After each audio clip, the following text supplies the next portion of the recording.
want to be predictable, so that is good news. Yeah. Yeah, you're breaking up a little, so I'm just going to move the server to Sydney. Okay. Hello? Hello. Is that much better? Slightly, yeah. Slightly better. I'm breaking up. You were. Now you're mostly fine. Oh. Yeah. Excellent. I'll take it. Am I usually breaking up for you? No. Okay. Just today, huh? Yeah. My internet seems to be fine recently. It could be mine. Who knows? I don't know. Although they did send me an email on Saturday saying, hey, so we got hacked earlier today by somebody who exploited a unknown bug in SaltStack, which is just something used to control a lot of different servers very simply. Mm-hmm. And they installed Bitcoin program mining machine or Bitcoin mining programs on every one of our servers. Huh. And yeah, we're sorry for any outages that you may have experienced. And I was like, wow, that's kind of short-sighted, because how much Bitcoin can you mine between the time you install it and by the time until the person's server that owns it finds it and gets rid of it? Did they say how long of a time period it was on there for? Yeah, they said it was earlier that day. So maybe it was 8 hours? Okay, 8 hours times how many servers?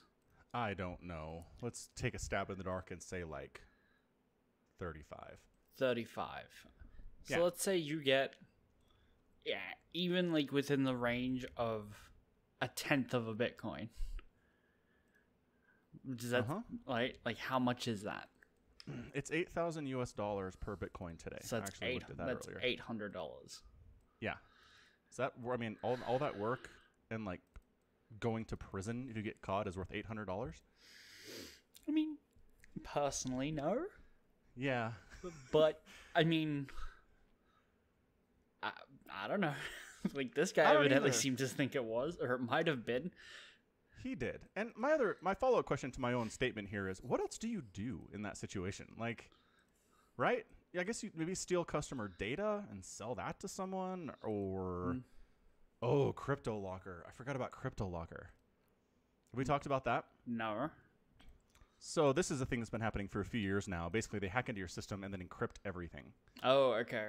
Right. And then they give us $5 email you, and we'll give you your stuff back. Oh, yeah. Or give us like $10,000 in Bitcoin. Right. And then we'll give you the key, and then you can get your stuff back. And it works, man, because you will not get that back. It is gone. You can't be like, screw you, hackers. I'm going to just spend a weekend to get it all back. Nope, it's gone. It's toast. We had backups. Yeah, exactly. And the reason I know anything about it is because, my company does that sort of thing and does backups. And so it's really nice to be able to say, well, screw you. I have this backup from what we were doing 2 days ago, and it's better for us to just lose 2 days worth of work than it is to pay you, $10,000, $50,000, $1 million, Right. depending on how big the company is. So This reminds me, I think it was like a month ago or so, but there was a game called Cooking Mama. yeah, Yeah, that it was apparently using, like, it came out on Switch, and it was apparently using people's Switches to mine Bitcoins. is that what was happening? Yeah. No way, because I saw a Donkey had a video about Cooking Mama, and like I thought the problem with it was that it kind of sucked, and like the guy who originally created it didn't actually approve this, and they just released it anyway. You're saying they were installing Bitcoin mining software on Switches?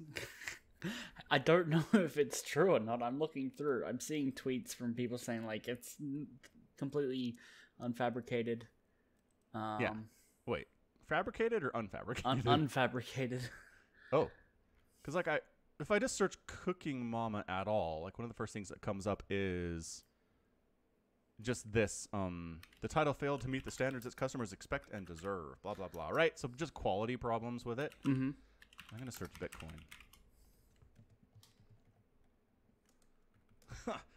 The autocomplete is Cooking Mama Bitcoin Reddit. Accusations were made after the game was reportedly removed from the Nintendo eShop mere hours after being listed. Mm-hmm. It's just rumors, I think. Has this been... I mean, it would really require Nintendo to admit this had happened, which I don't know they would ever want to talk about. No, I don't think they would. But, I mean, like, mining on like 35 servers at a professional level, like huge, beefy servers. Yeah, right? versus people's Switches, which are less powerful than their phones. I mean... Right. And even if you, like, how many copies of Cookie Mama got sold? I don't know. Good question. Like 50,000? I don't know, man. How popular is this particular genre of game? 500,000 copies? All right. That's the original in, like, 2007. I need Cookie Mama Cookstar. Well, considering it got pulled from the store hours after it got posted, I can't imagine too many ever got sold. Yeah, no. I couldn't imagine so. Interesting enough, they did not release sales numbers. Yeah, surprise! Again, we're just going to assume this isn't like Halo 3 or something where the first 12 hours they sold like 800 million copies, right? Right. This is Cooking Mama 2. Which, again, fan base. Yeah, I hear people like their Cooking Mama. Yeah, right. I'm just saying it's not a huge, massive, like, humongous amounts of hype type game. Anyway, the other thing is, like, Nintendo is scanning the software that they're pushing out for this very purpose. Mm-hmm. Because if they let you get a game off their servers and it turns out to have some kind of a virus on it, they can be held legally liable for that. They are going to be so careful with anything that's on their store. So there's no way Nintendo, who's been around for decades now, was like, this little developer got it past us. I mean, like, this software had Bitcoin mining software on it. How did we let this get through, right? Right. I mean, here's the thing. Normally I would agree, but this is Nintendo. They considered themselves a toy company for the longest time, like refusing to like have online accounts which digital sales were tied to. If you lost your DS and you had bought digital games, you lost the games as well. They sold Nintendo's DS's without charging cables. If there's anyone I would expect not to like be reviewing the things that were coming into them properly, it's Nintendo. Okay, that's fair. They haven't exactly had an unblemished record over the past couple decades. Right. Especially with the digital side of things. Yes. Yeah. Oh, they're, for all intents and purposes, they're much better about it now, so. Yeah. All right. That's very reasonable. They could have let this happen. But again, the main point is they'd never admit it, so we'll never know. Yeah. Unless somebody leaked it on the internet. Like somebody leaked The Last of Us Part 2 stuff, which I didn't look at. It's true. Yeah, I read all the spoilers. Do you want to know them? You did not. You don't care. That's technically true, yes. Yay! See, I know. Because remember that time you were like, I'm going to play The Last of Us, and then like I did. Kind of did, but not really. I started it, but it was incredibly dull. Yeah. Right. Then you got bored and you were done. Yep. See, but on the other side, when you were like, hey, Falcon, you should play Final Fantasy VII, I'm like, I'm a good friend. I'm going to play all of Final Fantasy VII. Two key differences there. Two key differences. One, Final Fantasy VII is a fantastic game. Two, I bought you that game. You didn't buy me The Last of Us. That's fair. It's a good point. Speaking of Final Fantasy, though, Fatty added it to his wish list on Steam, right? Uh-huh. It's 50% off, and he added it to his wish list. It's $9 Australian, which means it's like $5 American, and he didn't just pick it up. He added it to his wish list. Fatty. He's like, man, $5, huh? I mean, let's be honest. A lot of people might be in a situation right now where they can't really afford $5 for a game because maybe they got laid off or furloughed or something. It's true. That has not happened to Fatty. We know this about Fatty. Exactly. If this had been anyone else, I would have been like, yeah, okay, I guess that's fair.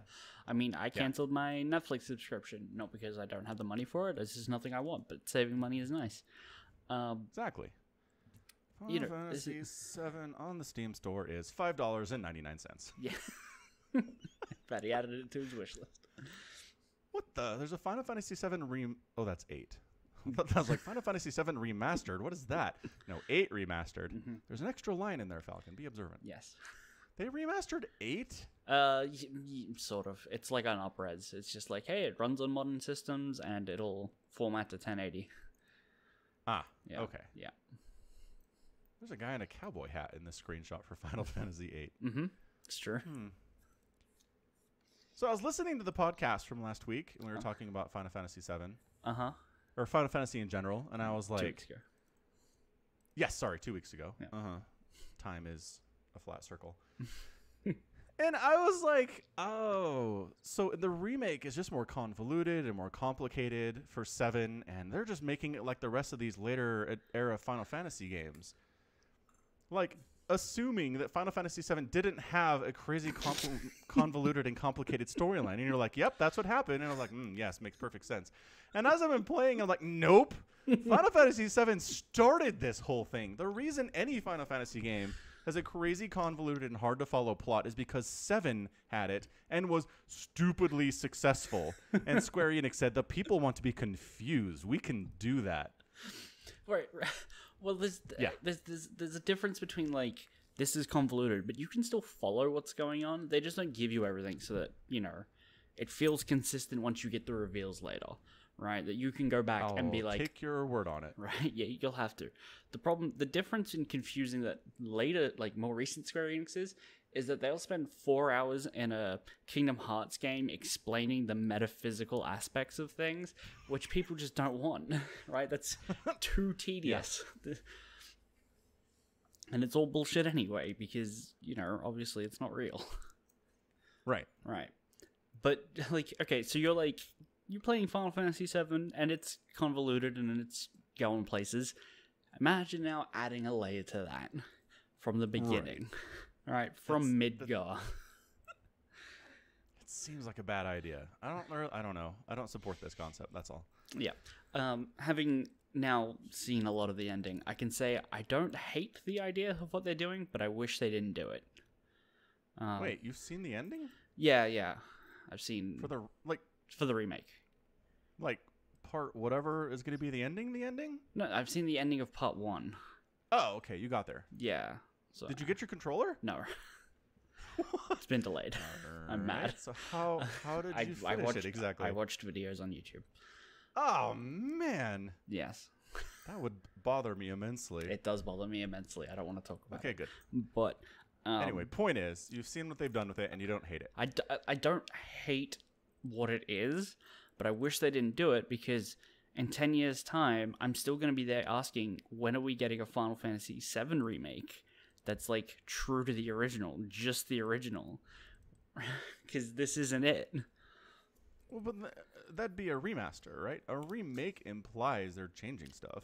Yes, and all the stuff that they changed except for the stuff at the very, very end, right? Like, all the stuff that I'm mad about happens in, like, the last 2 hours of the game. Right. And okay. And then moving forward, it's assumedly going to affect the rest of the plot. And if they just didn't do that, I would consider it a faithful remake. But it's not. Interesting. Right? Yeah. I mean, without exactly knowing what you're talking about, it's kind of hard to understand entirely. But yeah, I get the general stuff you're laying down here. Well, anyway. Yeah. The original's great. I'm having a good time with it. Where are you up to now? Did I? What are we doing? We found Cloud, and he's an invalid, which is bad. It's problematic. And Tifa's like, I love him all of a sudden. I'm going to stay with him. It's like, you didn't. Not all of a sudden. Kind of for a while. Yeah. Kind. Yeah. It's fine. Yeah. Yeah, especially. Anyway, like the part of the story where she's like, I found you at the train station one day. And you were like, I'm back. And you're like, I don't know that you're you. This is really freaky, but I'll make you a terrorist with my organization and keep you around. Yeah. I don't want to lose. She's like, I don't want to lose you again. It's like, fine. Tifa's into Cloud. We get it. Yeah. I suppose. And then there's like all the flashbacks where she's like, hey, make me a promise. If you're a soldier and I'm ever in a bind, you'll come save me. Right? Right. Yeah. But she was like 12. Like, so? childhood That sweethearts. hardly counts. How does that not count? Right. Do you still, like, love the people that you had a crush on when you were 12? No, I don't even know them. But if I still knew them in a world as small as Final Fantasy, I'm sure it's a possibility. I suppose that's true. Who did I like when I was 12? Oh, I remember. Oh, yeah, she's way gone. That would be weird, though, to meet up with somebody who you haven't seen for, like, 20 years. That would be weird. You're just like... That last time you saw them, you had all these feelings for them, and now you're like, are they still around? What's happening? Yeah, that's just two strangers meeting up. Yeah. It's essentially no connection. Right. Yeah. Tifa. Anyway, what are we doing? We have the airship, obviously. We're flying around. We lost Tifa. Oh! We just did the train part. The bad guys are like, we're going to get all the materia from all the collapsed Mako reactors in the world. So we're going to go to Corel first and take all their stuff. And, like, I don't know what the implication is exactly. But, like, it's going to be bad, I suppose. But then you get there, and all they're doing is, like, hauling crap out of a broken reactor on a train. It's like, I don't see how exactly this ruins anything. The closest thing to things getting ruined is you crashing the train into the town. Which I was very worried I had done. Because we've got Sid, or Chad, as we've named him appropriately, up there. And the first part was like, go faster. I'm like, okay, I got that. I got the controllers. We went fast. It was fine. I was like, we got to slow down. And that was more confusing. And I was like, I'm not sure I'm doing this right. And like, we're coming up fast on the town. And I was like, oh, crap, I killed everyone. But then it stopped and it was fine. I don't know why. I don't feel responsible for the fact that nobody died. Okay. Well, that's where it was. That's exactly where we left off. So the part of the game that you're up to, I don't think I've seen in like 12 years. Gotcha. I have very little memory of it, of what's going on. Okay, name plot points, right? Like Tifa walking into a gas chamber, like by Scarlet. Yep, we did that. I can remember stuff like that, but where it flows to and from, I could not tell you at this point. That part too, where they're in the giant gun facility and the sea monster weapons attacking them. And they shoot it, but then they missed, I guess, because they were shooting at something 4 miles away they didn't have a visual confirmation on. Well, way to go, everyone.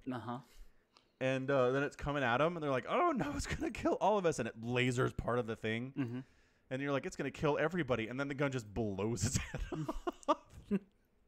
Because the one place it comes up to attack the facility is in front of the giant, huge cannon. It's pretty like great any other portion of the facility it could have been attacking and avoided getting shot in the head by that thing. It was hilarious because you're like, this thing's going to win. Everyone's going to die. And then because the monster was dumb, everything was fine. Yep. Turns out if you stand in front of enemy cannons, you might die. Yeah. And probably will. Don't do that. Pro tips. From Falcon and Somicron. Yeah. Yeah. Man. Anyway, it's super great. Enjoying that. I am also very happy that Rick and Morty is back. Oh my gosh, I'm so happy. Oh, there's more. It's been so long. Yeah, it was like the first half of the season ended in December, like December 17th. Like, we're taking a little break, and everyone's like, we don't like it, but okay.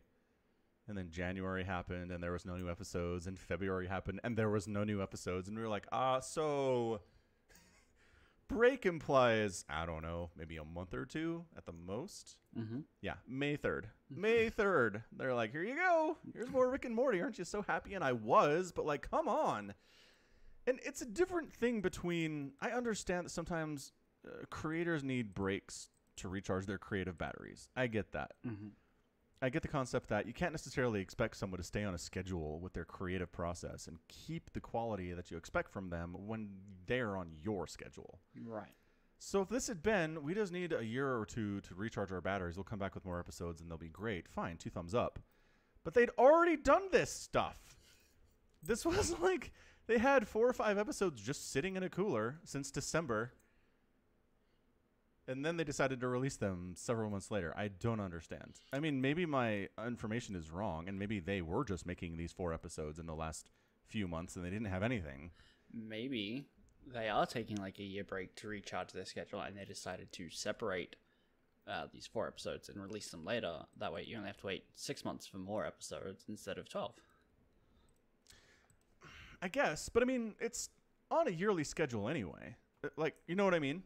Like, new episodes, October. Whether they put all 8 episodes in October and November, or they split them up over the next 12 months, it's still new episodes next October. You know what I mean? Sure, but are you sure there's going to be new episodes this October? Not at all. All right. Nope. Okay. So the yearly schedule really doesn't matter then, because if you can't count on it, it's not a schedule. Yeah. And so maybe your theory is right, and maybe they just decided to put this out in May so that whenever they do come back, the time will be shorter than if they had released everything in like January. Mm-hmm. So I mean, fine, I can get that, I suppose. Maybe. I'll stop complaining. Were the episodes at least good? It's just one. Oh, they release them on a weekly basis because they're not Netflix. Yeah, fortunately. Telling you, binging is bad for TV shows. Nope. I'm telling you here, this is just the truth. Nope. Ozark, I feel like would get so much more pub if it was released on a weekly basis. I feel like shows that are released on weekly bases get to be mediocre and people keep watching them.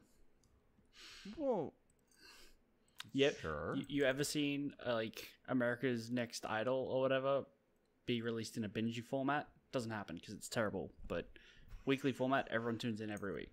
That's why. Wow. Interesting theory. Yeah, but there's been so much great TV that has had incredible TV every week on a week-to-week basis. Mm-hmm. And those shows will still be good if you watch them in a binge format. See, I just don't know. I don't know about this. We've talked about it. We're not going to convince each other. No, I know. No. And I mean, the one big argument that is really against my stance on binging is the fact that Stranger Things is humongous and like the most successful thing that Netflix has ever done, and they released that all at the same time every season.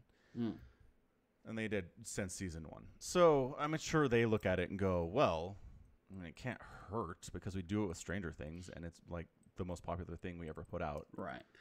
I assume Netflix knows that its customers binge, right, and then take breaks from Netflix. It's like, oh, okay, we put out a show and then they didn't log on for a week, right? So, I imagine they actually... Yeah, but or we put on a show, they binge all 8 episodes in a weekend, and then they don't log on for a week.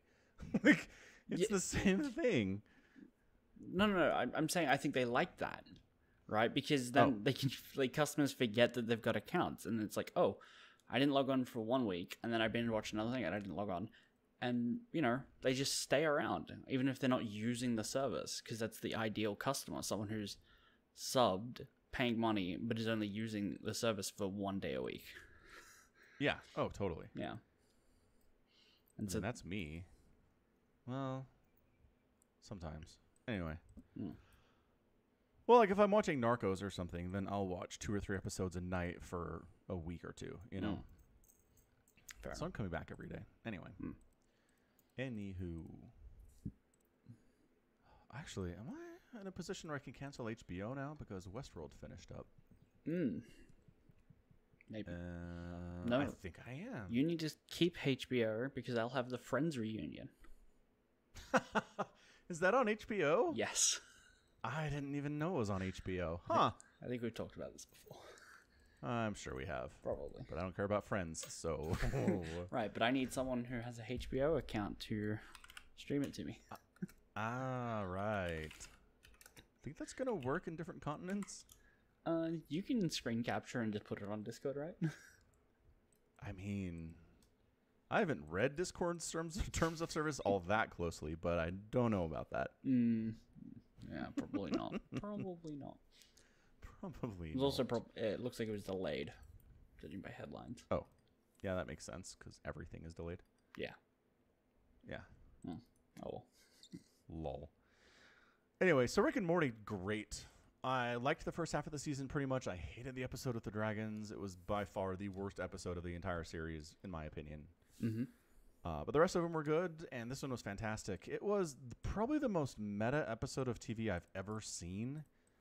Okay. Effectively, in a nutshell, the episode is the writers using this Rick and Morty episode to express all the concerns and different ways they're being told about how to write the show. Just the concept that, like, they have people screaming at them to make it marketable and so that they can sell merch, right? Right. And then you have some fans who are like, we want you to progress in the story. And there's these story threads you've started that you haven't finished, and we want you to do that. Right. But then you have people who are like, we just want you to have fun. Like, we don't care about stories. Just do wacky, zany things every week and then start over, you know?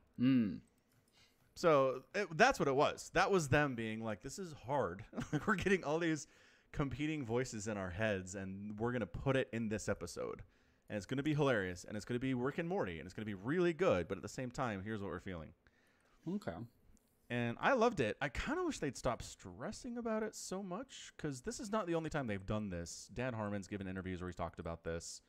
Royland's done the same thing. And I get it. Like, I get the concept of, you know, they're so popular, and there's so much money at stake that there are people who have competing things they want from them, and there's no way to make everybody happy. Okay. But I just, and again, I'm adding to that, to the number of voices here. I just kind of want them to do what they've always done. Like, just be what you are. Maybe don't even think about what anybody else wants from you. Just do what you did in season 1 and keep it rolling. That's what I would prefer. Okay. But at the same time, I recognize I'm telling them what to do. Right. Because obviously they wanted to make an episode about all of the stresses that they have about trying to make everyone happy, and they did, and it was great. So who knows? It's definitely the most interesting show on TV. It made me laugh more than anything I've watched in the last, since Rick and Morty left. So good. Love it. I'm glad it's back. Glad it's back on a weekly basis, at least for, you know, another 3 or maybe 4 weeks. I'm not sure how many more episodes there are. Fair enough. Which makes me sad. So that. In addition, Westworld finished up. I might be done with this show. I mean, it's the season finale, so like new Westworld isn't going to happen for months and months and months anyway. Okay. So it's not like me saying I quit the show means anything right now, because nobody's watching it. Right. They're like, we don't care. You'll be back probably. Maybe. I'm just going to say one thing that bothered me about the season, and we'll move on. Okay. But there's this scene where one of the characters is in the middle of this robot uprising massacre where all the humans are getting killed, right? And she records this tearful, heart-rending, tear-jerking goodbye to her, like, 4-year-old son. And you're just like, oh, this is terrible. It's so sad. And then they show it again later, and, like, it's different. The words she says are different. The concept, like, the general concept is the same. But she says different words, and it's, like, a minute and a half longer than the first one as well. And so the options here are, 1, continuity error. You just decided to reference the scene and didn't get it right. Right. Or there's something going on with, like, one scene was a simulation and this one was the real world, and we're seeing 2 different timelines or something like that. Nope. It's just giant continuity error. I was just like, how? Was it just a continuity error? Yes. Did they say that? No, but the fact that the season ended and there was nothing about multiple realities in any sense at all, it wasn't that. Sounds like a plot hook for season 4. That would be amazing. They're like, hey, remember that scene from season 3? Yeah, I mean, maybe. Actually, it means everything in the world. In season 4, did you remember it? Because it was like 18 months ago. Who knows? Right. You're right. They could totally stick the landing in season 4. I mean, to break it down, what are the specifics of change, right? Because how is this video recorded? These are robots. Do they connect to the Wi-Fi? Could they maybe be editing the content of the video for their own agenda, right? There are things you can do with a video that don't have to be multiple timelines. I guess, but like there would be no point. It's not like it change the content of the message at all? Not at all. No, not at all. It's very much, it's just like, I don't know, if you were to have a conversation with your friend about Final Fantasy, and then have another conversation with your friend about Final Fantasy, basically the same thing. You wouldn't use the exact same words, but it'd be this. You'd have the same thoughts and trying to be expressing the same message. You know what I mean? Like our podcast. Each week we talk about Final Fantasy, but we express the same things, but use different words. Yeah. Okay. Just tune basically in like that. season 4 of the podcast. Again, it is it is a tearful goodbye to her 4-year-old son. It's like, I love you. I'm sorry I wasn't there for you. Let me sing this song. The end. Like, it's not very long either. It's kind of hard to... I don't know. Hard to mess up. Weird. Yeah, that's all. It's just... yep, I'm done. Okay. Fair enough. In other news, they forced me to start using the new YouTube studio. Yeah, I heard you love it. I really kind of hate it for a bunch of reasons. The biggest reason is twice now, I've gone through my comments page, hearted a bunch of comments, replied to a bunch of stuff, then come back later and they're nothing. My hearts are gone. My replies are gone. I'm like, well, is it just a glitch with the studio? And I go to the videos. No, my replies are not there. The hearts aren't there. It's just not actually recording stuff that I'm doing here. And that totally sucks. I never did that with the old studio. Weird. It's doing it right now, actually. Hit heart. Refresh the page. And... nope. Not hearted. It's just broken. No big deal. I mean, to be fair, the rest of it's okay. The workflow is different for editing a video and getting it up for what I need to do. Right. It's not worse. It's just different. A couple of things are better. A couple of things are bad. Or worse. I'm just wondering if, like, when you're refreshing the page, is it just, like, pulling it from a cached version where the comment isn't hearted? No, but that's what I'm saying. If I go to the video... it's still not there. So it's not there. Actively not updating. Yeah. Okay. It's not communicating from this comments tab out to the video page. Okay. So I just have to, like, wait around until it's working again and then go back through and reply to all these comments again. It's dumb. Yeah.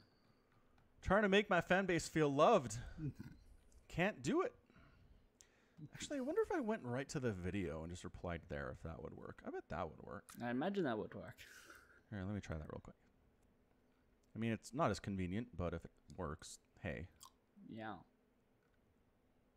If it works, it's funny, because my whole messaging about, like, I read every comment is starting to really get out there. So people will go find something from 4 years ago and comment and be like, hey. I'm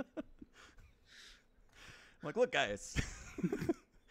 The point was not for you to play games. It was just, if you want to comment, like, if you have a meaningful comment about something that I posted 4 years ago, let's talk about it. But, like, just wave is not exactly helping anyone. I mean, but you did open the gates for that, so... I did. I specifically opened the gates. Oh, man, this is a fun game to play. Let's see. Trap v Dark in Heart of the Swarm, 2015. Let's leave a comment. Oh, I already got... oh, no, Fatty's got a comment. Oh, whoops, first from a year ago. Yeah, there's a bunch of those actually from my earlier videos. JLC actually went back and watched some of my first StarCraft casts and just was like laughing his head off in the server. He had a good time with it. Vani Research Station. What a weird map. It was a weird map. I agree. Was that the trap game that you're talking about? Yeah, Trap v Dark. Yeah. Oh god, there is an observer interface. It's awful. Am I using the default? I'm probably using the default. It's the default, but worse. Right? Like, it's not the Legacy of the Void default, which is acceptable. This is... oh, like, it's the Heart of the Swarm? Yeah. And so, like, it's also using Game Heart, so I can see, like, the number for drones popping up that died on the left, but it's being covered by, like, the observer controls, like the faster, slow down, everyone, all, production cam and all that stuff, which is just taking up far too much, but you can still have a unit selected box in the bottom. It's just not pretty. Oh, this is Servant Obs. I used this for a long time. Yeah. Do you not remember it? No. This was like, I think you were done with this by the time I found you. No, that's not true. Yeah, I would hope so. That's definitely not true. Here, look, I can do this. Search comments for Somicron, back when you used to comment on my videos. I commented on a video like 2 weeks ago. I said lol. I know, I'm just kidding. Just messing with you. Can I... Oh, this is not a good search.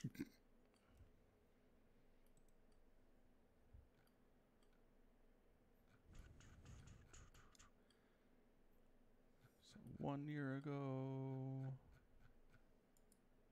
Yeah, I used to do firsts on my video.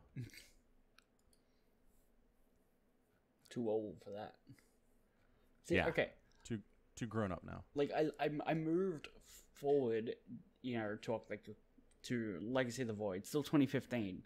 It's the same interface, but a bunch of the stuff isn't there now, right? So I figured out how to hide things. Yeah. So once you hide things, it looks much better. Oh, okay. Yeah, it's the same one. It's still Servant Obs. Right. This is fine, but with all the stuff hidden, it's significantly better.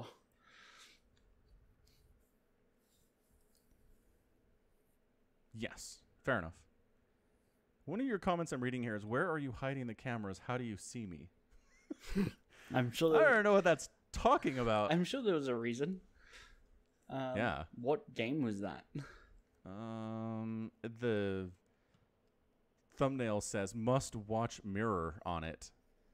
It's a special versus TY. And it did end up getting about 3,700 views, so it's not bad for a mirror match. Yeah. I don't know. I don't either. I assumed you mentioned me. Yeah. Right. And or like fans in general who don't like something or all like something, or you know what I mean. Right. I just included you lumped in with something else. Yeah. What a trip down memory lane. What a trip. Back when I used to call you, what did I used to call you? So Micron? Probably. Pig still calls me that. Does he really? Come on, Pig. It's great. Been a loyal fan of his for how long now? A while. Not great. Yeah, it's fine. I don't mind. People can pronounce it however they want. Well, that opens some doors. Well, as long as it fits within the letters that are within its spelling, you can't go throwing like X's and stuff in there. Oh, well, that's too bad then. Yeah. It actually only goes back 2 years if I search comments for Somicron. The earliest one it will let me do is one from 2018. Yeah, actually May 2017. So that's 3 years ago. YouTube Studio. Tell me that's 2 years ago. It's like 2 years and like 11 months and 2 weeks ago. So it's not 3 years. No, it's not. It's fair. Neuro versus QXC. Oh, I remember QXC. Where did he go? QXC. Yeah, Terran player. He was bigger in like Wings of Liberty and Heart of the Swarm. He kind of disappeared when I started casting, but there were a few of them that snuck in here. Fair enough. Seems like you went to college. Oh, that makes sense. Education and all. Okay. I should watch some of my older casts just to see how the meta's changed. Go for it. With all of my abundant free time. Yeah, rolling hills of abundant free time. Yeah, pretty much. Blah. Anyway, so the state of Utah is opening up with the coronavirus stuff. Yeah. We actually saw a chart today, and Utah has the fewest cases of any state in the country. So nice. Yeah, seem to again. There's not a lot of correlation and causation. It seems like some states that really took the lockdown seriously are still getting killed. and some states that didn't take it seriously are fine. It's just, I don't know, man. It's a weird virus. I mean, I assume. Okay, it's like you can have a state take it seriously, but if the people don't, right? Like you can legislate against it all you want, but yeah, but that's what I mean. I didn't actually mean the state legislation. I meant the people. How much the people cared about, right? What we're doing, you know? Yeah. Utah is not the lowest. Is it not? No, that's Alaska. What are you looking at? I'm looking at Worldometer. Okay, yeah, that's a good source. Yeah. I mean, sure, Alaska makes sense. Yeah, but you have... There's like 8 people in Alaska. Yeah, there's... Like, I'm not including Guam, Puerto Rico, stuff like that. I'm ignoring that, right? Okay. So, just the main 50 states, Alaska has 370, Utah has 5,317. Gotcha. So, big... yeah, look at that. So, we're up there with, like... Delaware, New Mexico. Mm-hmm. I don't know what I was looking at then. Yeah, no clue. Maybe... No active cases. Whatever, it all sorts. Anyway, the point is, the state opened up. It basically said that they're okay with restaurants if they want to open up, and kind of do like indoor seating, which they haven't allowed, but in a social distancing kind of a way. So like they have tables set up, but they're all 10 feet away from each other. Yeah, it's kind of like that. I don't know. It sounds kind of weird, but this whole thing is weird. So who am I to judge? I saw a thing on Twitter that was like, poker tournaments have invented a poker table that is like each seat is confined within its own glass little box looking thing. And some pro was tweeting, I was like, hey, this is a good start. But you know, people still have to handle chips and cards. Maybe this would be better if you just did it online. Yeah, you know they have Pokemon on the computers now? Yeah,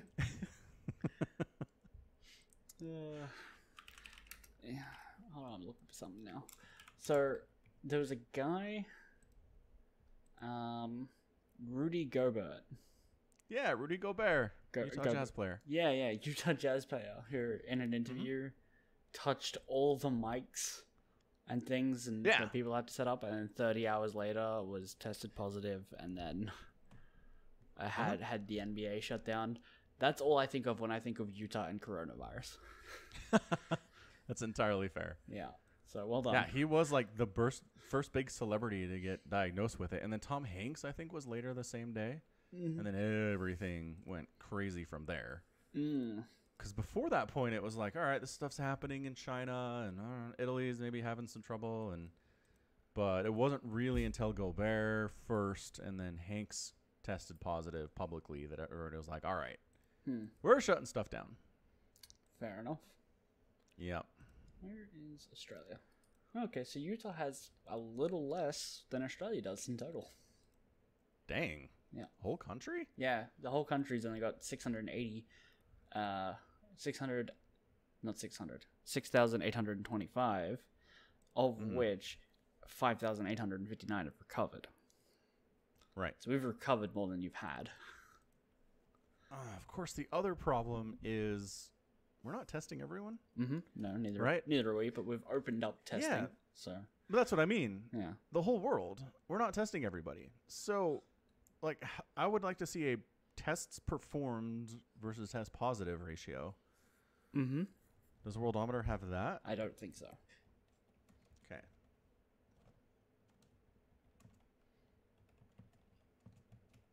That would be interesting, though. That would very interesting. Yeah, because that'd be good. I mean, ideally, the way we handle this is we test everyone. We just make 5 billion tests. We test everybody we can. And then we have a good idea of what we're dealing with, and then we can make some informed decisions. But the way it is now is like, I don't know. We don't know how many people really have it. We don't know what the mortality rate is. We don't know maybe if, 80% of people have it and don't die. And don't have any symptoms at all. Like, we just don't know. It's insane. I mean, sure. Okay, actually, Australia does give total tests concluded. Hooray. 650,214 with a test positive rate of 1%. Okay. So just positive for the disease. Maybe no symptoms, but they tested positive for it. yes. See, and Utah has 124,000 tests. Mm.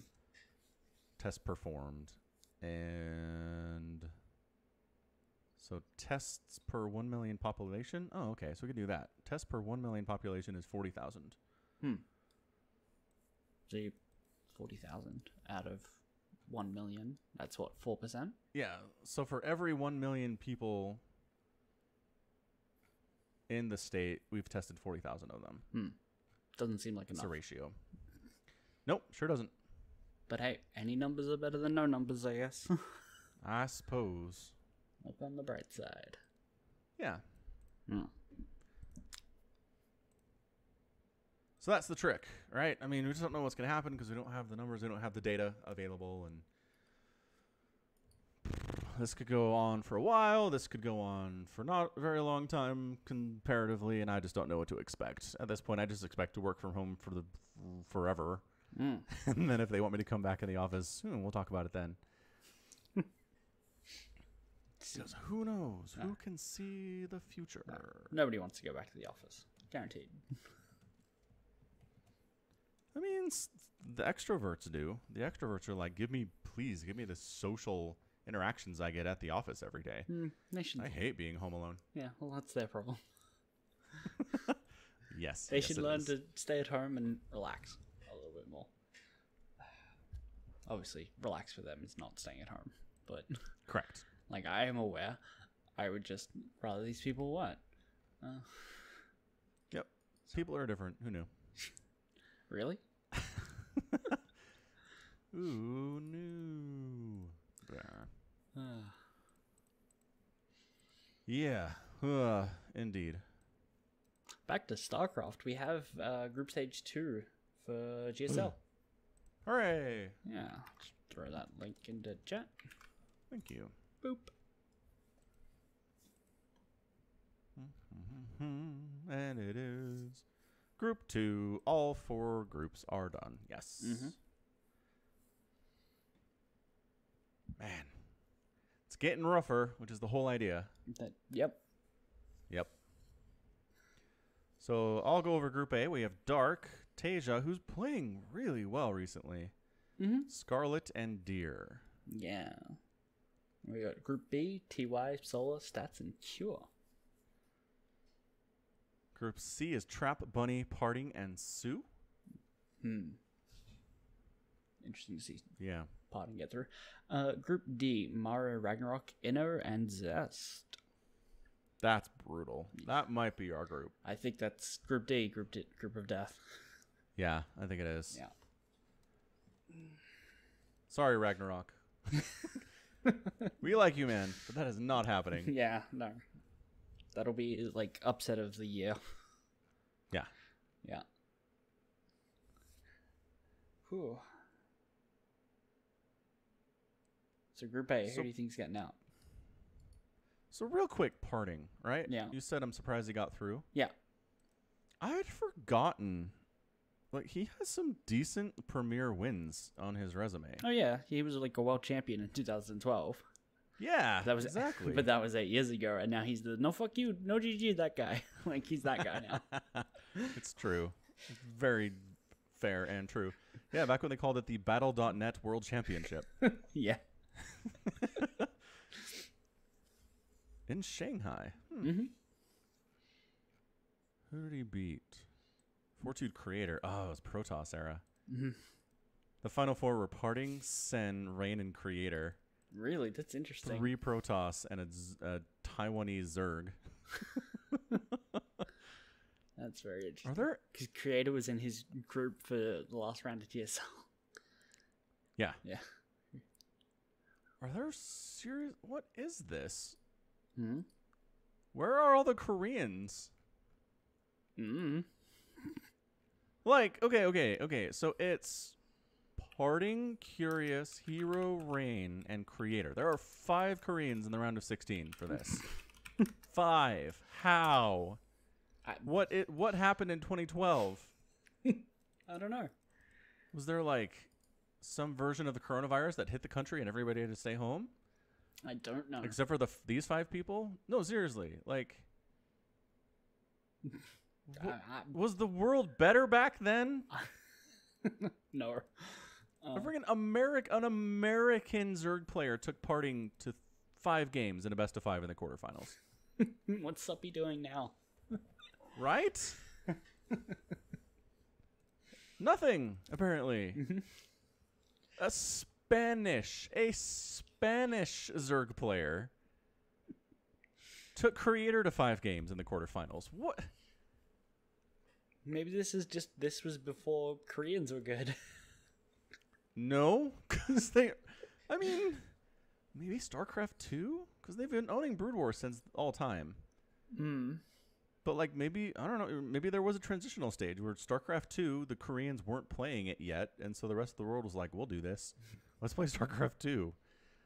I mean, this is the year that Idra went 4-0 in his group. Right. 4-0. He beat Hero Stefano and then whoever this South Korean Zerg player Roro is. Just cruised through it and then got 3-1 by Rain in the round of 16. But still, what a weird year. I need to look at 2011 and see if it was the same thing. Yeah. So They have that? This is very strange. Yeah. I'm looking at the participants for the qualifiers.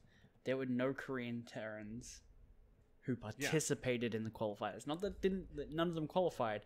No Korean Terrans participated. That's so weird. That's so weird. Well, and you know how Team Liquid has this thing over on the right side where it's like, this is part of a series. Chronology, right? The next one is the 2013 WCS Global Finals. There's nothing before that. There is no previous to 2012. Did they not have a Global Finals in 2011? I don't think so. Maybe not. Because I did a search on Wikipedia for 2011 World Championship. And it has this 2011 GSL World Championship, which I guess that's what they just did before. I honestly don't know. Does this look like it's it? So let's send it to you. It's got all the great players. July and ST, MVP, Marine King, Nada. Well, this is GSL. Yeah, but I mean, is this all they did? They just consider this the World Championship in GSL? I mean, maybe. Maybe? But the problem is they had a 2010 Invitational, which they apparently said 2010. Yeah, because I get it, it's the year it came out, right? Yeah. But when I searched for SC2 2010 champion, it linked me to this. So I assume Genius is considered the world champion for 2010. Who's that? Who's Genius? I don't know. Korean. BlizzCon 2010 StarCraft 2 Invitational. Oh, Day 9's casting. Oh. MVP Genius. You don't remember MVP Genius? No. Not at all. He stopped playing 6 years ago, so I don't blame you. I do love that his last team before retirement was Love Your Girlfriend. Yeah, look at this lineup too. Like most of these players, like more than half the players are foreigners. It's Whiteraw and Sen and Demaga and Huck. It's like just full of these non-Koreans. That must be what happened. I vaguely remember this. That all the Koreans stuck with Brood War. Some of them kind of tried to go over to StarCraft 2, but not really. So there was this huge gaping hole where all the foreigners could come in and try to make something happen there. Incredible.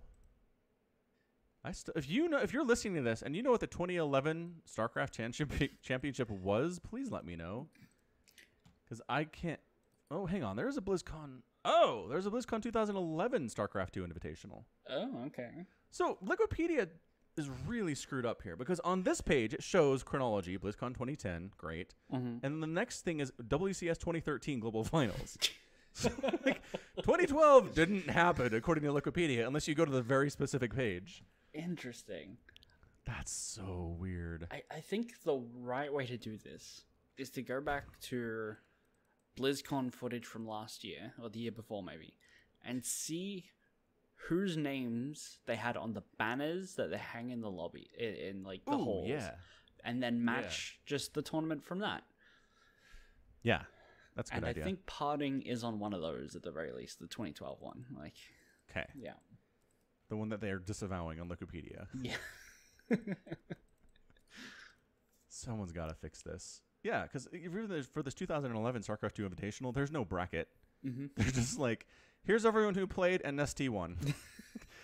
Congratulations, Nestea.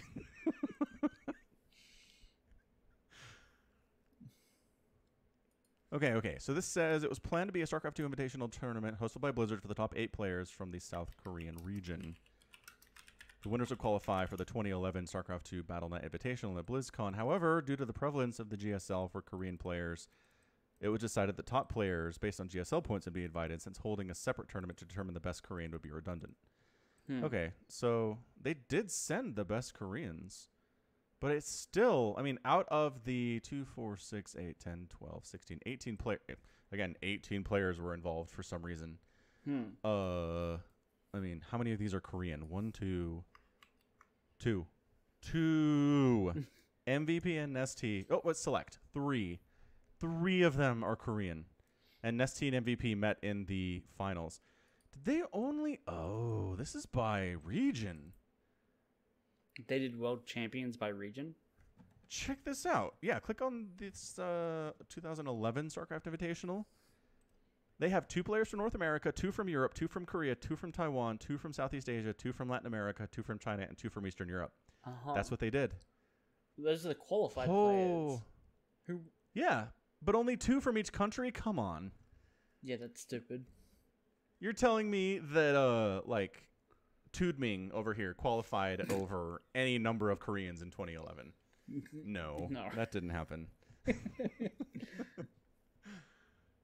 Holy smokes. 2011 was a weird year for StarCraft. And Select qualified in North America, and he's Korean. Yeah, but he's... What is he? If he's using the Korean flag, he's Korean. Yeah. That's fair. What did he do? So he played in the MLG Pro Circuit in America, in North America. Was playing in, like, North Carolina and D.C. Did he get, like, American citizenship or what? How did he? Back then, you didn't need it. He's the reason for region locks, because Koreans at the time could just come over and steal prize money. I mean, earn it, but, you know. So he just decided to head over to the MLG Pro Circuit, kick everyone's butts, and qualify for the global finals that way. Yeah. That's hilarious. Select is a great player. Also, turns out Wikipedia, the regular wiki, has a World Championship Series thing. Ooh. Let's see. What do they say about 2011? Nothing.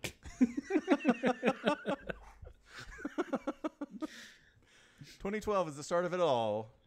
Yeah. I mean, in fairness, right? Like, if it was up to me and I looked what they did in 2011, I was like, they only let 2 players from each region qualify? What is that garbage? I don't know that I'd count it either. No. The World Championship Series, or WCS, did start in 2012, which is why I don't think anything before that should count. Right. Yeah. So, I mean, it's fair. But, I mean, at least in, like, 2010? What year am I thinking? No. Because 2010 was, like, the BlizzCon Invitational, when people were still figuring out the game. And then 2011 was the mess we've just covered. Yep. So okay, you're right. So 2012, everything's kind of hammered out. They know what they're doing. Everybody's got the game figured out to some extent. And they had a legitimate bracket. And Parting won. All right. Yep. 4-2 as well. That's amazing.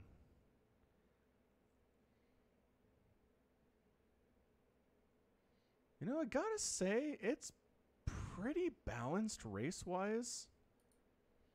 Right? Because you've got Protoss, Zerg, Protoss, Terran. I guess Terran is woefully underrepresented now that I'm looking at it. Good job, Bjorn. Bad job, everybody else. Never mind. There's a lot of Zerg if you're counting SOS and Life in there, which you really should do. SOS is Protoss. I mean... You're thinking of Sue? Oh, I was looking at Sue. I do that. I do that all the time. KK. So in that case, it's Protoss, Zerg, Protoss, Terran, Zerg. Yeah. Which is still reasonably balanced. It's just you just need one more Terran. Yeah, and then so we need a Terran to win this year, and then we'll look better for the last 8 years of StarCraft 2. So our hopes rest on Maru. Yes. That always works out. And Tasia. And Inno. And Inno. Yeah. What are you I mean, discounting Inno for, technically, honestly? TY, Cure, Bunny. There are several Terrans. Yeah, these are all players who are still in the group stage for GSL, who could go further, but let's be real, they're going to get bopped by Cyril. Sooner or later. Possibly. Yeah. Possibly. Yeah. So, and then the thing with Tasia is he going to be the first player to do military service and come back and be elite? Because it has never happened.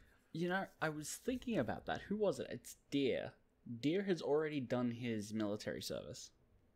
Did he do it early? Yeah, I believe so. I think it was Deer at the very least. Because they were talking about it on GSL, in which a lot of players have like this semi-retirement because they do their military and they come back and they've got to try and make it work. But Deer's already done his. He can just sit here and get better and better and better, while all the good players that have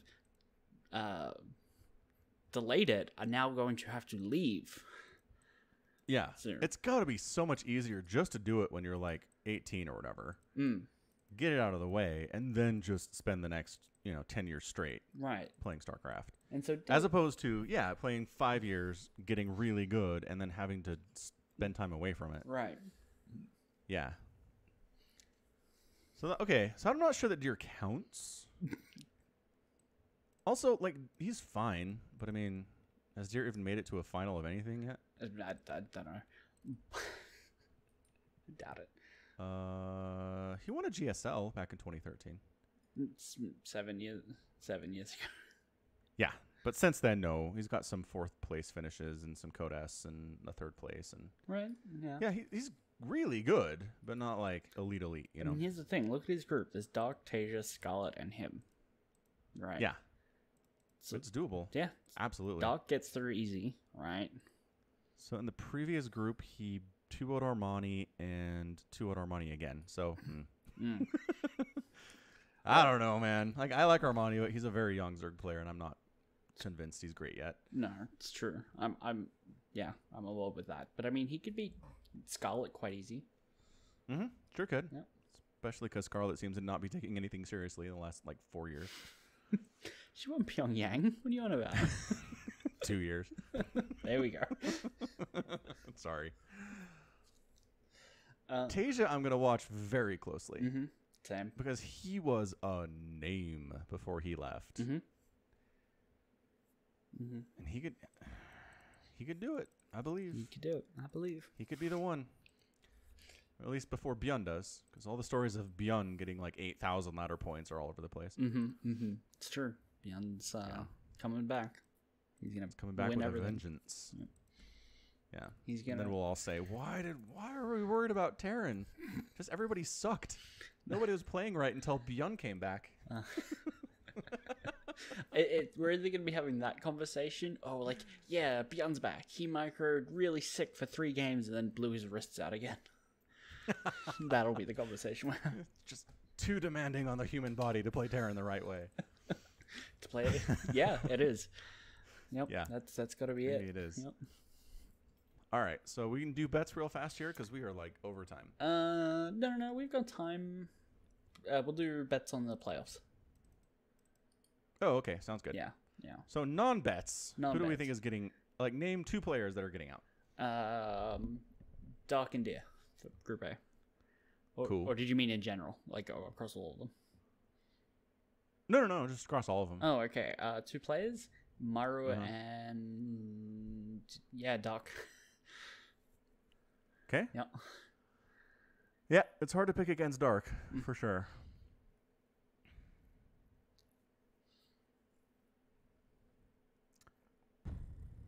Just for fun, I'll pick Tasia. I just have a feeling about him this year. Okay. Because again, all he has to do is beat Deer and Scarlet, which... Well, he has to beat Dark. Because his first match is against Dark. Oh, you're right.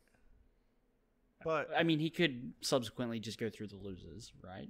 Yeah, that's what I'm saying. Ideally, he should beat Dark, right? To prove that he's back and has a chance in the playoffs. That's true. Yeah. It's a tall, tall order. Who's your second? Anyway. Take Bunny. No, Dark and Tasia. Oh, Dark and Tasia? Okay, I didn't hear Dark. Uh-huh. Right. Yeah, it's just impossible to pick against Dark at this point. True. Yeah. So one thing, like, they're talking about nerfing banelings, right? Right. Getting rid of that 5 HP they get from centrifugal hooks. Mm-hmm. What just weirds me out is this is, like, banelings haven't been changed for months at this point, and lately somehow Zerg's like, hey, banelings are really good. Like, what? They're the same unit they've always been. What is happening? Why did this work the way it did that only recently Zerg's like, if I make 40 banelings, it's great. Like, what were Terrans doing 6 months ago that were shutting that down? I don't know.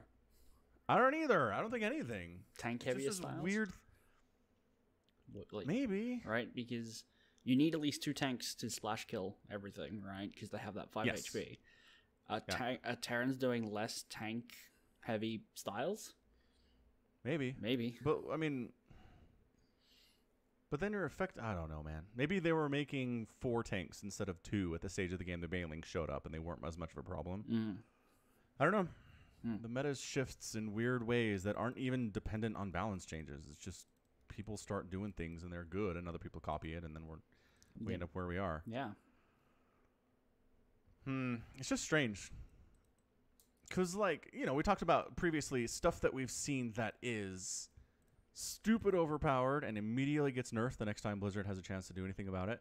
And that's usually like they made a balance change. Something is crazy broken. We have to revert it as soon as possible. It's not usually like, oh, after 8 months of this unit, they figured out it's really good. And now we have to nerf it, you know? Right. It's very strange. It's a strange example of the meta changing in a way that it wasn't at all dependent on balance changes, I don't think. Anyway. Yeah. Anywho. Cool. All right. I think that's it. Very good. Thanks for hanging out with us this week. It was kind of a more rambly pod than usual, if that's even possible. But please check out the merch store, falconpaladin.store. We have a lot of products out there, including hoodies, which were kind of hidden from the page for a while. But check it out. And also check out the Patreon page for the podcast if you are so inclined. But that's going to be it from us. Thank you so much for listening. And until next time, stay safe, stay healthy, and above all, you take care of yourself. Cool.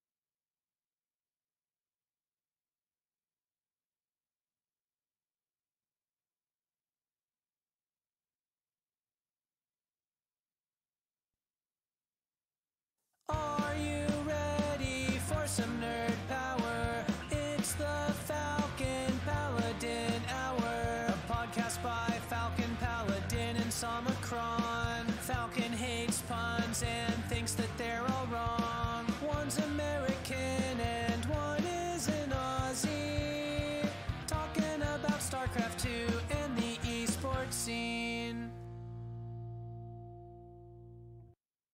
Excellent. I want to be predictable, so that is good news. Excellent.